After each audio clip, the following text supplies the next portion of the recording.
Hello, I'm Dr. Gary Gould coming to you from the corner of Church and, appropriately enough, Gould Street.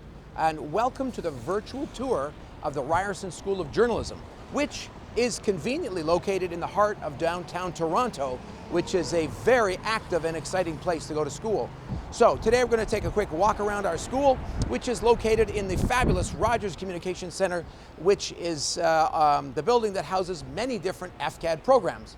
Above me you'll see the bridge. That is what connects us to the other parts of the campus, including the library, the cafeteria, and various meeting rooms, etc. We're going to start our exciting tour at the Ryersonian, which is in many ways the heart of what we do here, because we are all about journalism and news. So let's go in. Now, I should tell you, school's on a break, so we're not going to see too many people on our tour, so don't get scared. But this allows me to sort of talk about things and show you around our beautiful facilities. Now, the paper that we produce out of here is called the Ryersonian. You're going to see many of them lying around on the different tables as students review their work and as they prep other articles. Even as I speak to you, there are students that are working online to create stories even that are ongoing here in the city of Toronto. So this space, 24-hour-a-day access. You noticed I had the card access to get in. As a student, you will also have that accessibility. And then we have a washroom facility here as well. Lots of computers. All of these computers have Creative Suites on them, so you have all the software that you need, even a little refrigerator, and what looks like some Tabasco sauce. And don't let the Tylenol scare you off. So the Ryersonian is the paper that we produce and is distributed around the campus. This is a paper copy, but we also do a digital copy. We also do a TV show, and we do a morning update from our newsroom. The next room we're going into is called the VEN, V-E-N-N Reporting Center. It is also a 24-hour-a-day facility, and you will see some of our very best students working in here as I speak. You enjoying the program? Yeah. That's the right answer. And in here, this is flexible space, so all of these tables we can move, the chairs we can move, and we have over to the left there, we have a bunch of chairs that we bring out when we're doing conferences. We bring in guest speakers, and we've had some very exciting people come in to talk, not just about journalism, but about virtual security and all kinds of different topics that relate to the field in which we're doing. Again, you're going to see a bunch of computers here. Each of these computers, again, have the Adobe Creative Suites, and you have full access to them. Card reader on the door, 24 hours a day. Good morning. Happy day. Happy day. Just around the corner from that, you're going to see the J Lounge. This is the lounge, for the undergraduate students, so they can come in here and just hang out and watch TV, charge their phone. Again, the computers here all give you complete access to all of the different programs that you will need to produce your content. Good morning. Happy day. Around the corner from the VEN, we have the Ryerson School of Journalism Review of Journalism. This is our magazine lab, and again, just to warn you, there's nobody here because they're on a break. But these are magazines from the past over here on the shelf here, resource material on the left. But if you look around the room, you're going to see copies that we did before. Here's some here on the shelf from the past. And we have been doing this magazine for a long time, and we are very good at it. And how do we know we're very good at it? Well, we just do, plus the awards in the wall to my right and to my left, I think also speak to some of the quality that our magazines have produced. We don't judge ourselves by the awards. We judge ourselves on the work that we do. Are they good stories? Is it good content? And it's nice to be recognized with some awards, though. So again, this is a very, very active workspace. As we walk around, you say, boy, there's a lot of clutter. It's not clutter, it's activity and energy and people doing things. And here's a little light that somebody's going to set up to make their workspace a bit more comfortable when they're working here late at night or during the day. This is a space that students will use, a flex space, like a boardroom area where people can sit around and they can work or collaborate on ideas and stories. And again, it's a very collaborative program, really, I think, in terms of working with other people. But there's lots of, if you like to work alone, there's a lot of that as well. If you like to work in groups, there's a lot of that as well. So a bit of both. We're going to walk through the atrium here. Looks like we're doing some construction here. We just had some new doors put in, and I think we're getting some new ones over here.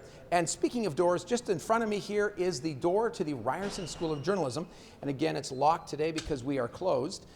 But if we go in, we'll be welcomed by our waiting room.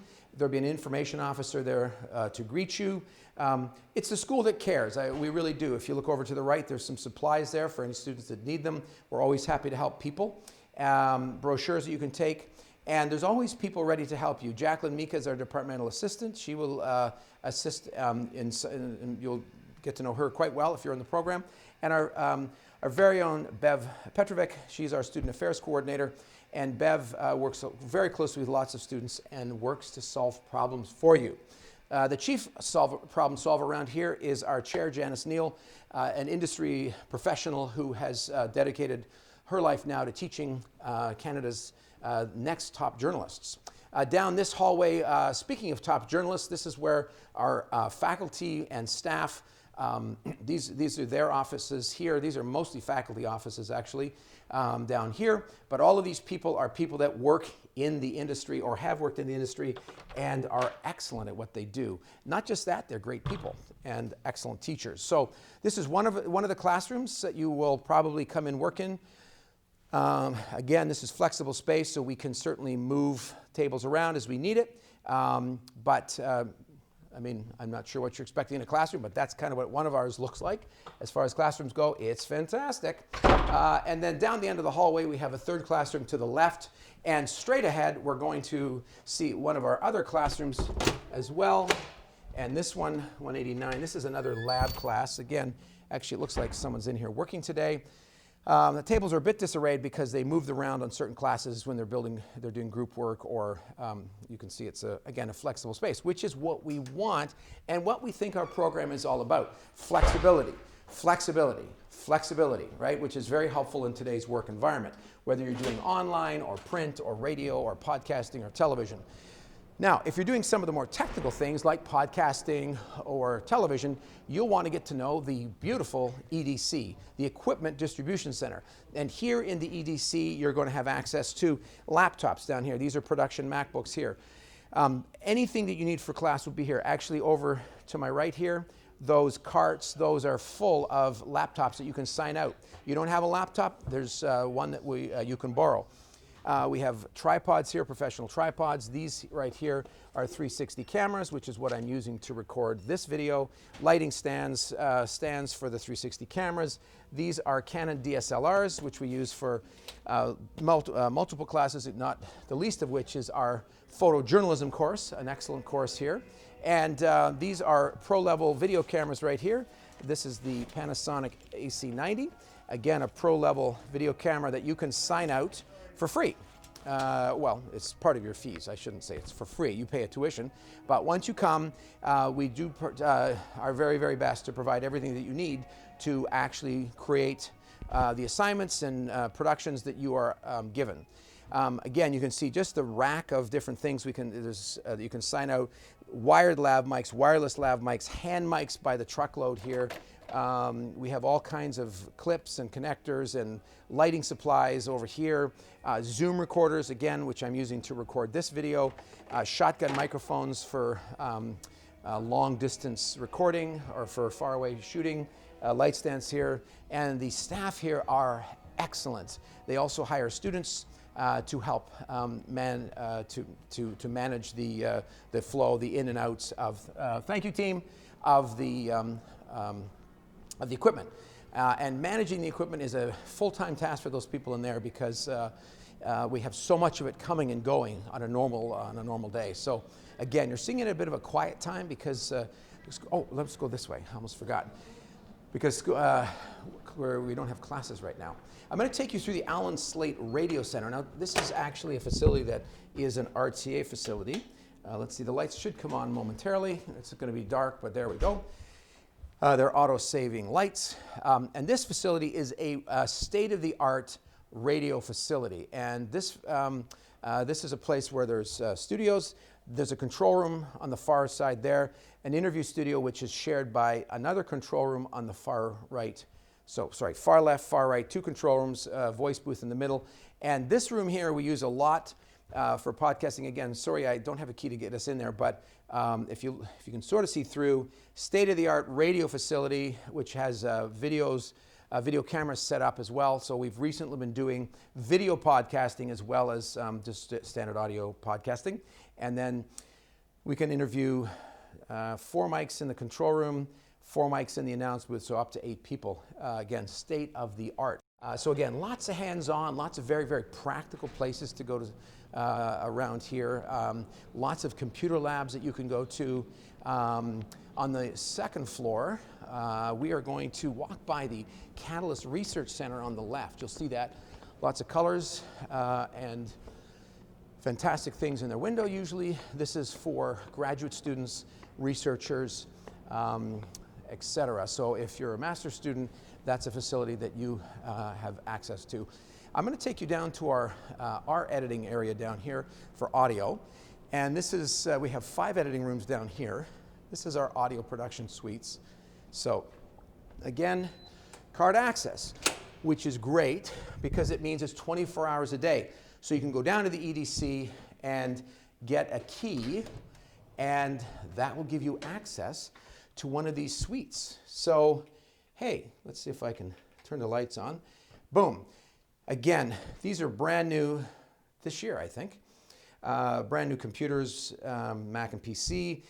We have phone recording here that you can phone somebody on your, you can phone somebody on your phone and then record it wirelessly. There's a phone mixer here into the audio editing system. Again, there's not only there are books and handouts, but there's lots of technical people, a technical staff that will help you in your productions. If you need someone to come in and show you how to do something, there are people to do that for you. So that's one of our audio editing areas, studios. This is a place you can edit. Again, you can edit anything in here, but typically it's set up for audio. This is a mini control room here, so the control room is connected to those mics as well, so we can have up to 4 people recording at the same time. And this suite here in the corner is, that's a higher end monitor and a gaming computer on the floor. That's for 360, which again, what we're doing here today. So that will record a 360, I'm recording a 360 video of today, but that will help us in the editing of 360 because the file's so big. This is also another room. This is the Catalyst Learning Space, but again, it's a journalism space that we use as one of our classrooms. I'm going to take you through the editing hub, and then we're going to finish up in the TV studio. The editing hub is another place where students can come. Editing room, one of our classrooms. Again, lots of computers, and all of these computers have Adobe Premiere. And I'm going to need a key. Oh, I've left the door open, which is good. So all of them are about the same, but I did leave one to show you. One of our editing suites here. So this is, you can edit audio here, and there's a microphone there.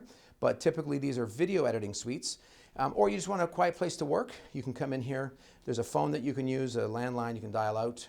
No long distance, but it's if you have a card, a long distance card, you can call long distance, and that's a good thing to have. The door is open during, the facilities are open during the day by the technical staff, and then after 5 o'clock you get a key and you can stay as long as you want. Again, it's 24 hours a day, and so it's nice, and that one had a nice view too. So Adobe, all the software that you need is loaded onto those computers.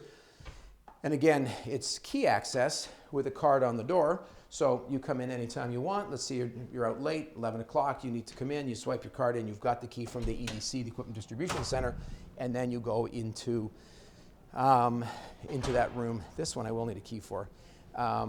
And you can do your editing late at night. The last thing I'm going to show you is Television Studio D. Journalism, actually, we use several of the studios here in the building. This one is the one we use primarily. There's Studio C downstairs, which is just a big open shooting space, which is fantastic. So if you are in the, say you're in the magazine class, you want to do you need a space for shooting a cover or whatever, you can use that. This is the studio control room for the School of Journalism, and you see lots of sources here on the monitor. You see an audio recording, audio mixer, the switcher here, the Ross carbonite switcher, Canadian-made product. These are not cheap pieces of equipment. These are high-end, state-of-the-art pieces of technical equipment and you think, boy, that looks really complicated. There is a complication to it, but there's lots of technical staff to show you how to work it. And mostly what we're doing when we run shows, and if you're switching for the show, then we'll show you how to do it. So it's actually quite simple. Ready camera 1, take 1, and it changes it up there. Ready camera 2, and take 2. There you go. And you can see from those monitors, we've got an interview set. I'll take you out there and show you that. And we have a news set as well. So we do news, and we also live stream our productions to Facebook. So if you want to find us on Facebook, you can watch our daily shows. And you can also, let's actually go back to player B. You can also watch some of the stuff that we've done before. This is the teleprompter station. This is the exact same one that CBC uses, CBC National News. We've had students that actually learn how to use a teleprompter because it's very hands-on in this program. And then they take that skill, they get a job in the industry, and then they eventually move into producing. So this job gets them in the door, and then other jobs open up for them. Lighting board. One other thing I'm going to show you. It's not turned on again because classes are not on right now, but the Precis Bit Central playback system. This is the same one that CBS News New York uses. It's a very simple playout system. So we use a program called iNews. I had it up here. It should pop up in a minute.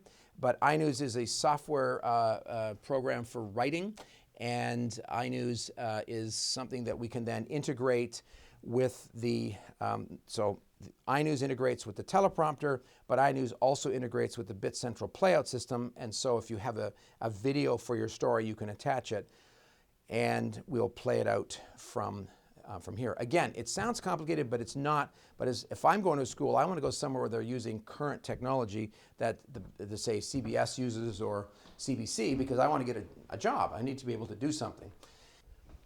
So we're going to end our tour in the studio, which is a space I spend a lot of time in. This is a very, very practical studio. It's a studio that's working all the time. We have an interview set that we can use 3 cameras with and do a 3-camera interview. Because we're downtown, we have people that are at City Hall, or politicians, or industry people, police officers, Mr. Dress Up, TV people will come in because our location's so good. And students will do a sit-down interview with them.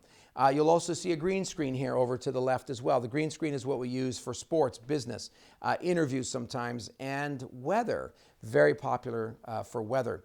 And I see students that came through our facilities on TV doing journalism. This week I saw one doing weather for CTV now. That's that person's job. So you learn a very practical skill in a very creative and practical environment, and everything that you need. You see our news set here, the lights, everything to make you, to help you create the content that you want to create is here. And really, all that's missing here is you. And we hope you'll join us here at the Ryerson School of Journalism. Thanks for joining me for our short virtual tour, and I hope at some point you can come down and see the facilities for yourself. If you have questions, you're welcome to email us or send us your questions. Do check us out online, our website, and we hope to see you next September.